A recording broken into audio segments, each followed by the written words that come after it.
Hello, good morning. मैं रंजीत कुमार आपका स्वागत करता हूं आपका अपना YouTube channel ideal education MD पर।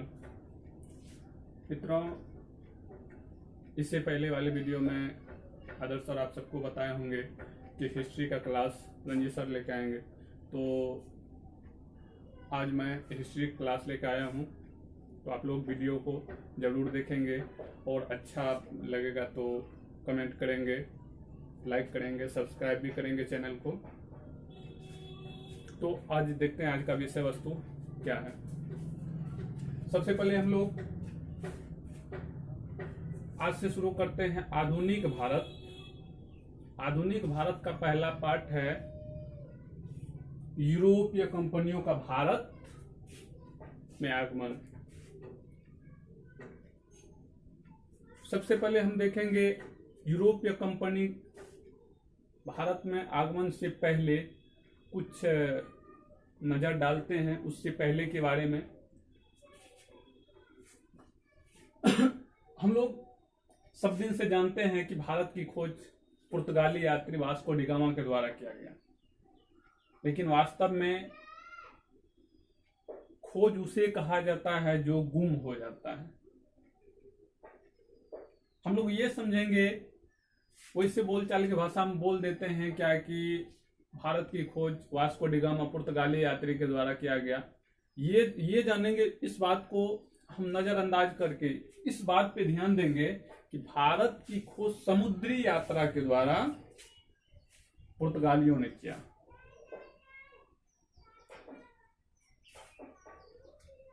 क्या पुर्तगाली या यूरोपीय कंपनी भारत के साथ जो व्यापारिक संबंध था, क्या यूरोप समुद्री मार्ग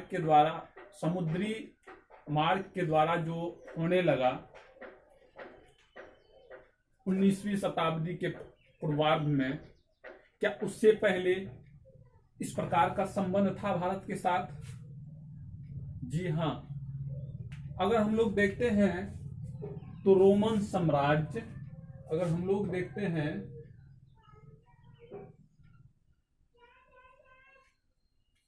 रोमन साम्राज्य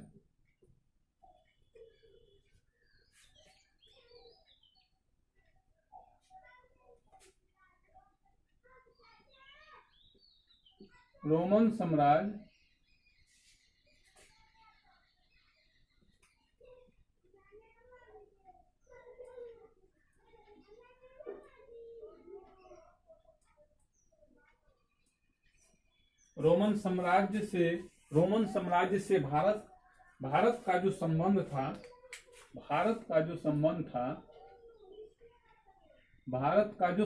था, ये लगभग 5000 साल पुराना संबंध है। 5000 साल यानी सिंधु सभ्यता से लेकर, यहाँ रोमन सभ्यता और सिंधु सभ्यता से लेकर के भारत और यूरोपियों का संबंध था। तो इस बात को हम लोग देखते हैं कि पहले से तो ये संबंध था, और हम लोग अभी बोलते हैं क्या कि भारत की खोज किया गया। इसको हम ये नहीं जानेंगे। हाँ, हो रहा था, पहले भी व्यापारिक संबंध था भारत और यूरोपियों के साथ, लेकिन समुद्री मार्ग के द्वारा नहीं हो रहा था। अब किस मार्ग के द्वारा हो रहा था? तो स्थलीय मार्ग के द्वारा ये व्यापारिक संबंध था, व्यापार हो रहा था। तो अब हम लोग जानेंगे कुछ पॉइंट को। हम यूरोप और भारत के बारे में देखेंगे और यूरोप के बारे में देखेंगे। जब स्थलीय मार्ग से व्यापार हो रहा था, तो ये बात है 15वीं शताब्दी की, यानी 15वीं शताब्दी के मध्य में, यानी 1453 ईस्वी की एक घटना है कि यूरोप के पूर्वी भाग में एक कुस्तुनतुनिया नामक तुर्क साम्राज्य था, यानी तुर्क क्षेत्र था। कुस्तुनतुनिया नामक एक तुर्की का क्षेत्र था। तो उस पे अरबियों ने क्या किया, जाकर के इन क्षेत्रों पे, ये दोनों के बीच में है, इन क्षेत्रों पे उसने आकर के कब्जा कर लिया। किसने? अरब ने इस पे कब्जा किया।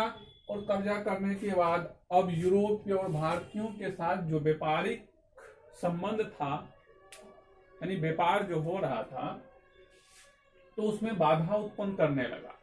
और उनका कहना था, ये अरबों का कहना था कि हम एक शर्त पे आप सबको व्यापार करने देंगे, व्यापारी करने देंगे, जब हमें भरपूर मात्रा में, जब तक हमको चुंगी नहीं देंगे, कर नहीं देंगे, तब तक हम नहीं करने देंगे। वो भी कुछ दिन तक चला, और कर देने के बावजूद भी बहुत सारे बदमाश गुंडा जो अरबों का था, मतलब माल जो होता है, आयात निर्यात वाला माल जो होता है, भारत से यूरोप जाने वाला माल और यूरोप से भारत आने वाला माल, उसको लूट लिया जाता था। तब इन यूरोपियों के मन में समस्या उत्पन्न होने लगा, अब करें तो करें क्या। तो इसी में से इसी यूरोपीय देश में 2 देश ऐसा है जिनका दिलचस्प सबसे अधिक अन्य भूभागों की खोज में रहता था, सबसे अधिक। और वो देश था एक पुर्तगाल और दूसरा है स्पेन। पुर्तगाल और दूसरा क्या है? स्पेन। तो भारत के बारे में सबको पता था कि भारत सोने की चिड़िया है, भारत में धन दौलत का जो है ना, ये क्या कहा जाए, बखान है, धन का भंडार है। वो वहां से कैसे, मतलब भारत के साथ किस प्रकार से हम व्यापारिक संबंध को स्थापित करें किसी दूसरे मार्ग के द्वारा। तो इसमें से सबसे पहले स्पेन यात्री एक व्यक्ति था, आप लोग जानते होंगे, कोलंबस के बारे में जानते होंगे।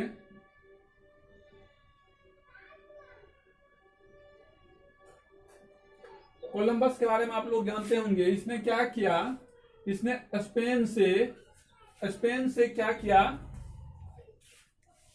भारत की खोज के लिए निकला।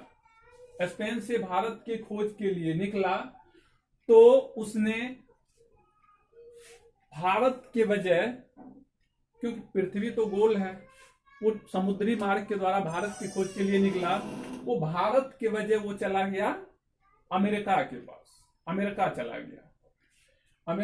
गया। तब से, यानी ये 1492 ईस्वी की बात है, भारत के खोज के लिए निकला, लेकिन ये कहां चला गया? अमेरिका चला गया। कुछ दिन के बाद एक पुर्तगाल यात्री था, वास्को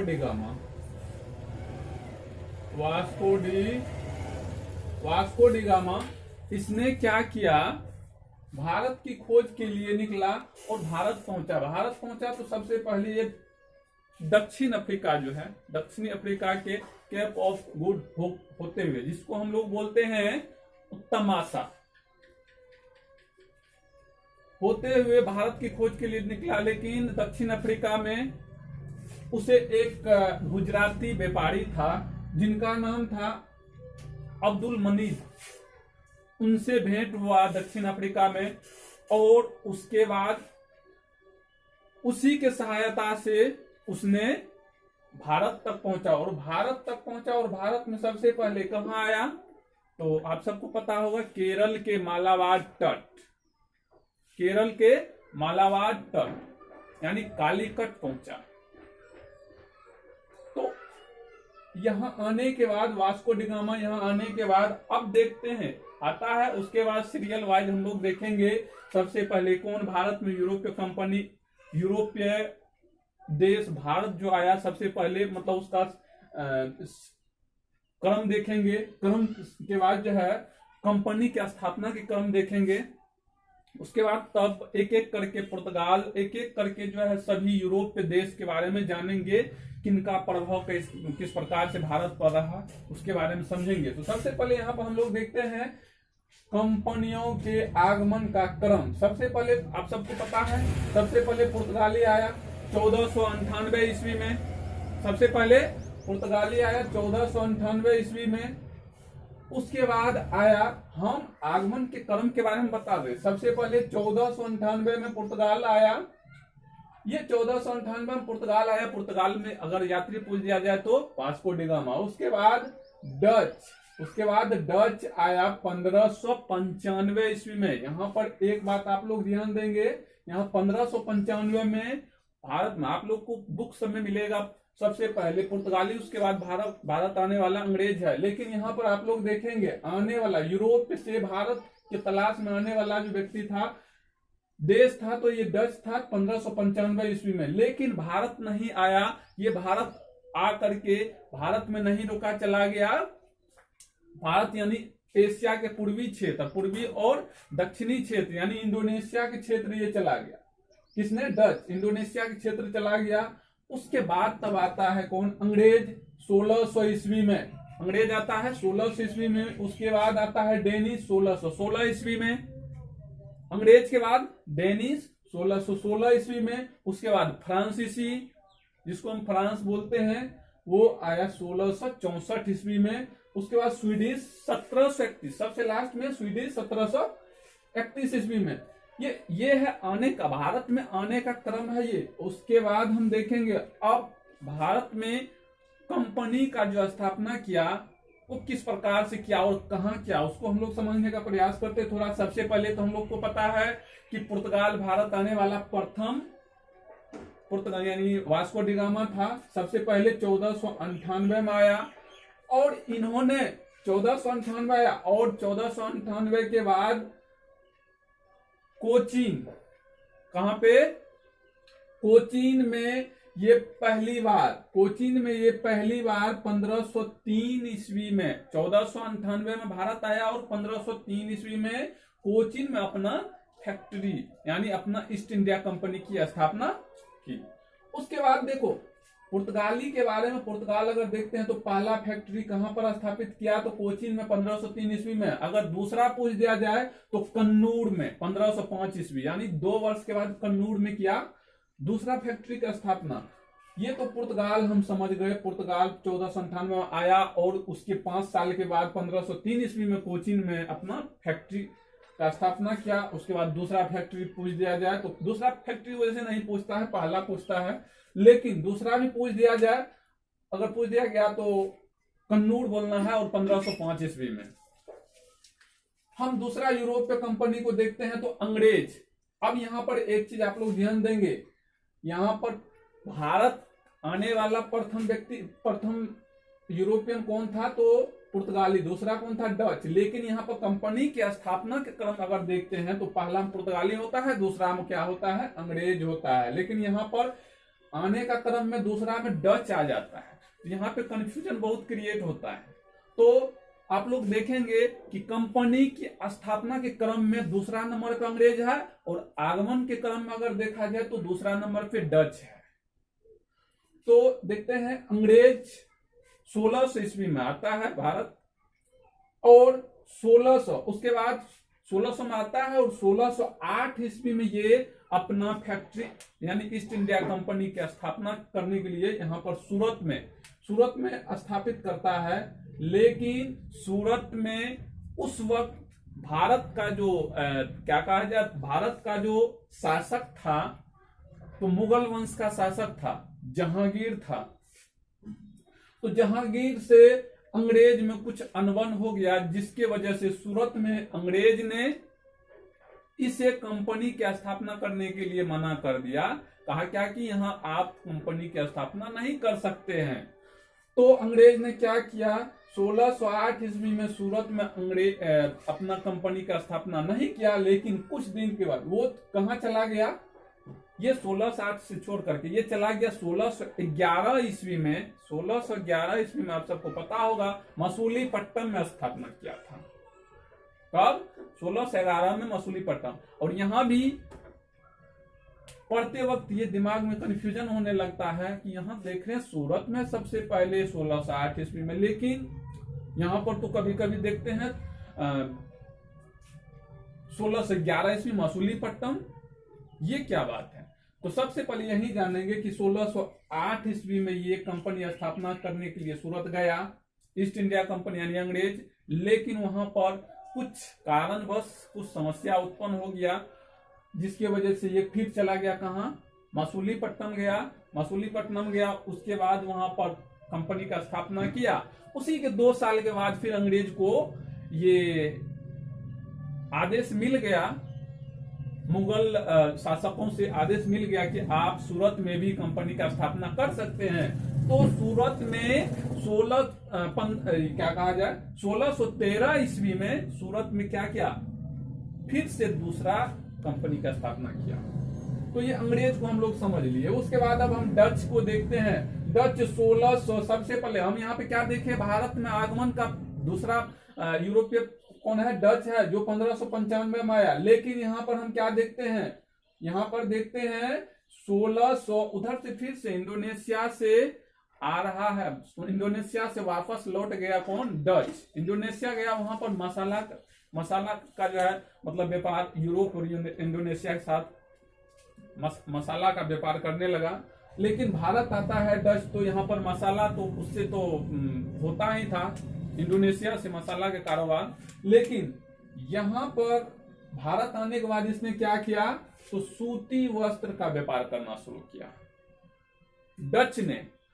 तो पहला फैक्ट्री की स्थापना डच ने 1602 में फिर से उधर से वापस लौट के आया इंडोनेशिया से 1602 ईस्वी में, और मसूलीपट्टनम में ये 1605 ईस्वी में, यानी 3 वर्ष के बाद 1605 ईस्वी में क्या किया? मसूलीपट्टनम में अपना सूती वस्त्र का फैक्ट्री स्थापना, यानी पहले अपना ईस्ट इंडिया कंपनी का स्थापना किया। डच ईस्ट इंडिया कंपनी का स्थापना किया 1605 ईस्वी में, और वहां पर सूती वस्त्र का व्यापार करना प्रारंभ कर दिया। ये डच भी समझ गए। अब हम लोग देखते हैं फ्रांस के बारे में। फ्रांस कब आता है? फ्रांस आता है 1664 ईस्वी में, लेकिन उसके 4 साल के बाद सूरत में ही 1664 में आता है फ्रांसीसी, और सूरत में 1668 ईस्वी में अपना ईस्ट इंडिया कंपनी यानी फ्रांसीसी ईस्ट इंडिया कंपनी का स्थापना करता है। तो हम लोग ये क्रम समझ लिए। एक बार आप लोग फिर से इस वीडियो को देख लेंगे, और अब ये लिखा हुआ आप लोग जो है स्क्रीनशॉट भी ले सकते हैं। उसके बाद आप लोग क्या करेंगे? इसको 2 बार, ज्यादा नहीं 2 बार देखेंगे वीडियो को, और पूरा कंसेप्ट क्लियर हो जाएगा। कंपनी का ये क्रम हो गया, उसके बाद ये स्थापना का क्रम हो गया। अब इसमें हम लोग एक एक करके पढ़ेंगे। पुर्तगाली कंपनी, डच कंपनी, अंग्रेज, डेनिश, फ्रांसीसी, स्वीडिश, इस प्रकार से एक एक करके पढ़ेंगे। लेकिन एक बात आप लोग ध्यान रखेंगे, भारत में सबसे अधिक प्रभाव किस ईस्ट इंडिया कंपनी का पड़ा? तो ये सिर्फ 4 ईस्ट इंडिया कंपनी, एक पुर्तगाली, दूसरा अंग्रेज, तीसरा डच और चौथा फ्रांसीसी। उसमें डेनिश और स्वीडिश, यानी डेनिश और स्वीडिश का उतना महत्वपूर्ण प्रभाव नहीं पड़ा था यहाँ भारत में। तो सबसे पहले हम पुर्तगाली, अंग्रेज, डच और फ्रांसीसी। तो आज हम लोग पढ़ेंगे अगला पॉइंट हम क्या पढ़ेंगे? पुर्तगाली के बारे में। पुर्तगाली के बारे में हम लोग क्या पढ़ेंगे? कहता है क्या कि ये प्रथम यूरोपीय वासी है, प्रथम यूरोपियन है पुर्तगाली। और प्रथम यूरोपियन में पुर्तगाली को देखेंगे तो पुर्तगाल में कौन था? पुर्तगाली में वास्को डी गामा था, जो 1498 ईस्वी में, कब? 1498 ईस्वी में भारत आया। किसके सहायता से? ये गुजरात का एक रहने वाला व्यक्ति था। इससे पहले हम बताए अब्दुल मजीद, या कहीं कहीं लिखा हुआ रहता है अब्दुल मजीद। उसके सहायता से भारत आने वाला व्यक्ति है पुर्तगाली यानी वास्को डी गामा। और ये कहां पर आ रहा है? कहां पर आता है? तो केरल के मालाबार तट यानी कालीकट पे पहुंचता है। और उस वक्त, जिस वक्त वास्को डी गामा केरल के मालाबार तट यानी कालीकट पहुंचता है, तो उस वक्त केरल में केरल का हिंदू शासक कौन था? तो जमोरिन था। उसने उनका भव्य स्वागत किया, वास्को डी गामा का भव्य स्वागत किया, और वास्को डी गामा यहां आकर के बहुत खुश हुआ। और कुछ ही दिन के बाद यानी 1498 में आया, और यहां से क्या करता है, बहुत सारे मसाला सब खरीद करके, जैसे काली मिर्च सब होता है, इलायची सब होता है, ये मसाला सब खरीद के वास्को डी गामा ने और लेके चला गया यूरोप। यूरोप के बाजार में जैसे उसने मसाला को बेचा, तो उन्हें पूरा खर्च को काट करके फिर भी उसे 60 गुना मुनाफा हुआ। कितना मुनाफा हुआ? 60 गुना। इन बातों को देख करके दूसरा पुर्तगाली व्यक्ति है, जिनका नाम क्या है?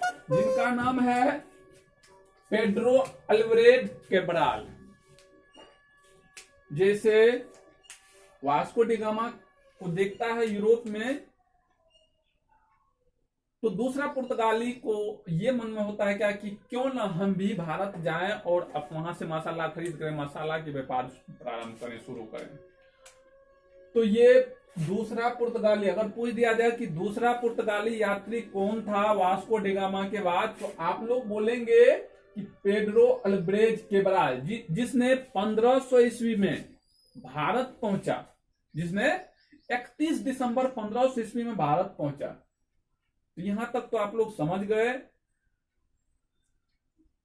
अब देखेंगे उसके बाद 1500, ये वास्को डी गामा जो यूरोप गया, यूरोप के बाजार मसाला बेच करके फिर वहां से वापस आ गया, और 1503 ईस्वी में इसने अपना पुर्तगाल ईस्ट इंडिया कंपनी की स्थापना किया भारत में।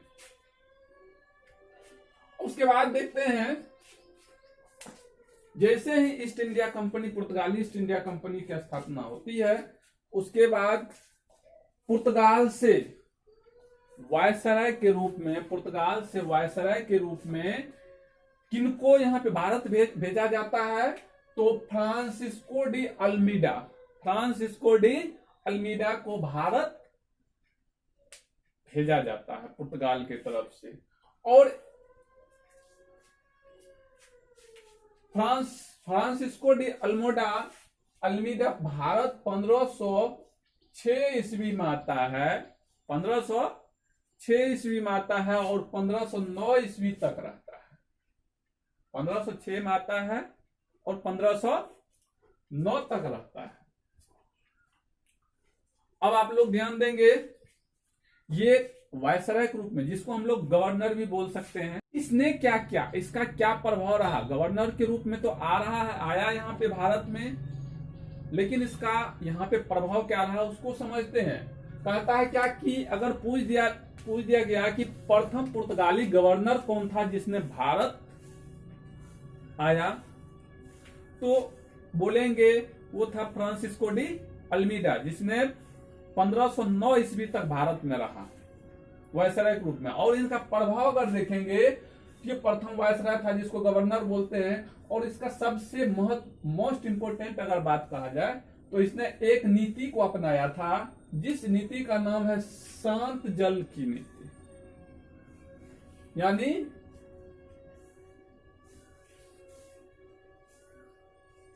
शांत जल की नीति, इसको अपनाया था किसने? फ्रांसिस्को डी अल्मीडा ने। और इनका उद्देश्य क्या था? इनका उद्देश्य था क्या कि हिंद महासागर का जो क्षेत्र है, उन क्षेत्रों में हम अपना जहाजी बेड़ा को इतना फैला दें कि उस पे सिर्फ और सिर्फ पुर्तगालियों का वर्चस्व रहे। इन नीति के तहत ये फ्रांसिस्को डी अल्मीडा ने जो नीति दिया था, उसका ये मकसद था। उसके बाद हम प्रथम वायसराय के बारे में समझे, इसका प्रभाव सिर्फ ये रहा, शांत जल की नीति। अब दूसरा वायसराय आता है, दूसरा वायसराय भारत आता है, कौन? दूसरा वायसराय है ये अल्फांसो डी अल्बुकर्क। कौन है? Alfonso de Albuquerque. ये दूसरा वायसराय के रूप में पुर्तगाल से भारत आता है। और ये कब आता है? 1509 ईस्वी में आता है। कब आता है? 1509 ईस्वी में आता है ये। उसने सबसे पहले वो आया 1509 ईस्वी में, उसने सबसे पहले कोचीन को अपना राजधानी बनाया। किसको? कोचीन को अपना राजधानी बनाया।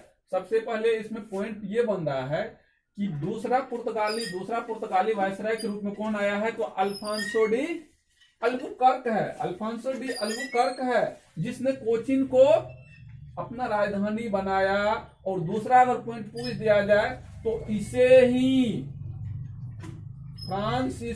ये अल्फांसो डी अल्बुकर्क को ही भारत का वास्तविक संस्थापक कहा जाता है। वास्तव मतलब भारत में पुर्तगालियों का वास्तविक संस्थापक अगर माना जाता है तो अल्फांसो डी अल्बुकर्क को, जिसने 1509 ईस्वी में आ रहा है और कोचीन को अपना राजधानी बना रहा है और पुर्तगालियों का वास्तविक संस्थापक इन्हीं को माना जाता है। और उसके बाद देखते हैं 1510 ईस्वी में इसने क्या किया? 1510 ईस्वी में गोवा को जीत लिया। गोवा को जीता किससे? बीजापुर के शासक आदिल शाह से। बीजापुर के शासक आदिल शाह से गोवा को जीता। उसके बाद देखो, हाँ, तो हम लोग क्या देख रहे हैं? 1510 ईस्वी में अल्फांसो डी अल्बुकर्क ने 1510 ईस्वी में गोवा को जीता बीजापुर के शासक आदिल शाह से। ये यहां तक तो मतलब इसका ये दूसरा वायसराय का तो ये 2-3 पॉइंट है कि ये सबसे पहले आया भारत, ये दूसरा वायसराय के रूप में आया भारत, और इसने भारत में पुर्तगालियों का वास्तविक संस्थापक माना जाता है। पुर्तगालियों का वास्तविक संस्थापक माना जाता है।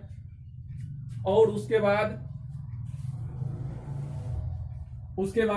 अगर कहा जाए तो गोवा को भी जीता यूसुफ आदिल शाह से, अल्फांसो डी अल्बुकर्क। उसके बाद कोचीन को अपना राजधानी बनाया। ये यहां तक तो समझ गए। अब तीसरा वायसराय के रूप में जानते हैं, तीसरा गवर्नर के रूप में अगर देखते हैं तो तीसरा गवर्नर क्या है?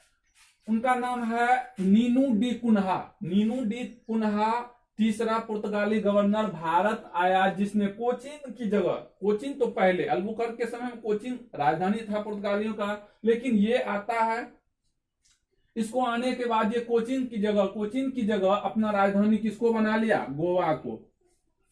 कोचीन की जगह अपना राजधानी गोवा को बना लिया। और भारत में देखो, ये तीसरा गवर्नर के रूप में सिर्फ ये इंपॉर्टेंट बात है कि इसने कोचीन की जगह अपना राजधानी गोवा को बनाया।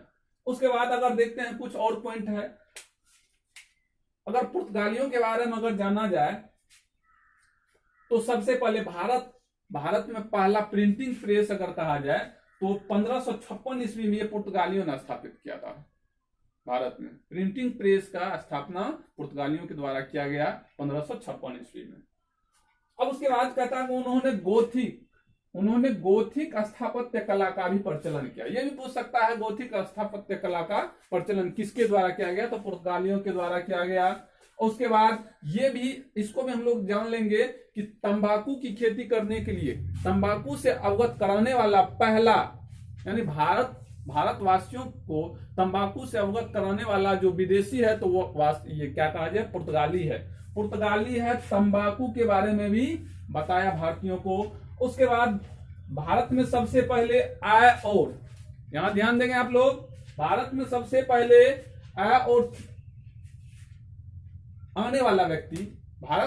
पहले आने वाला व्यक्ति पुर्तगाल है, और सबसे लास्ट में जाने वाला व्यक्ति पुर्तगाल ही है, जो गोवा को छोड़ करके 1961 ईस्वी में यहां से बोरा बिस्तरिया समेट करके चला जाता है। तो आज हम लोग पढ़े ये कंपनी के बारे में, आने का क्रम, उसके बाद कंपनी की स्थापना का क्रम देखे, उसके बाद इसमें से हम एक पॉइंट देखे पुर्तगालियों की विशेषता, पुर्तगालियों के बारे में समझे। अब नेक्स्ट वीडियो में हम लोग पढ़ेंगे अंग्रेज के बारे में, अंग्रेज की विशेषता के बारे में। उससे पहले हम लोग पढ़ लेंगे किसके बारे में? डच यानी हॉलैंड के बारे में। इसको हम लोग हॉलैंड भी और नीदरलैंड भी बोल सकते हैं। तो आज की वीडियो में इतना ही, धन्यवाद।